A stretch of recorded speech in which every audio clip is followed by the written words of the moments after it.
Curd rice, పెరుగన్నంతో పచ్చి ఉల్లిపాయ.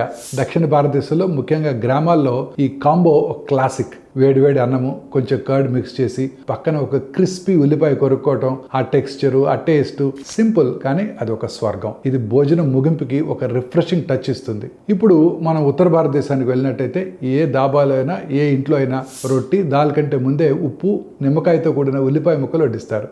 రాజ్మా, చోళే లేదా పరోటాతో వడ్డించడానికి ముందే ఉల్లిపాయలు కూడా వడ్డిస్తారు. ఈ సాంప్రదాయాలు యాదృచ్ఛికం కాదు, అవి నిశ్శబ్దంగా ఒక ముఖ్యమైన పనిని చేస్తున్నాయి. ఆ పచ్చి ఉల్లిపాయల్లో క్వెర్సెటిన్ అనే సహజమైన ప్లాంట్ బేస్డ్ రసాయనం ఉంటుంది. ఇది శరీరంలో ఇన్ఫ్లమేషన్ తగ్గించడంలో సహాయపడుతుంది. అలాగే ఇందులో ప్రీబయాటిక్ ఫైబర్స్ కూడా ఉంటాయి. ఇవి మీ నుంచి గట్ బ్యాక్టీరియాకు ఆహారం అందిస్తాయి మరియు సల్ఫర్ సమ్మేళనాలు కాలేయాన్ని డిటాక్స్ చేయడానికి మరియు రక్తంలో చక్కెర స్థాయిల్ని నియంత్రించడానికి కూడా తోడ్పడతాయి. మన తాత ముత్తాతలకి క్వెర్సెటిన్ లేదా ప్రీబయాటిక్స్ వంటి పదాలను ఉపయోగించలేదు, కానీ వారి శరీరాలు వారికి ఏది సరైందో తెలుసుకున్నాయి. ఈరోజు సైన్స్ని తోసిపుచ్చడం లేదు, అది కేవలం సాంప్రదాయం నిశ్శబ్దంగా ఆచరించిన విధానాన్ని చెబుతోంది. ఒక్కోసారి మన నాలెడ్జే మనకి సమాధానం చెప్తుంది.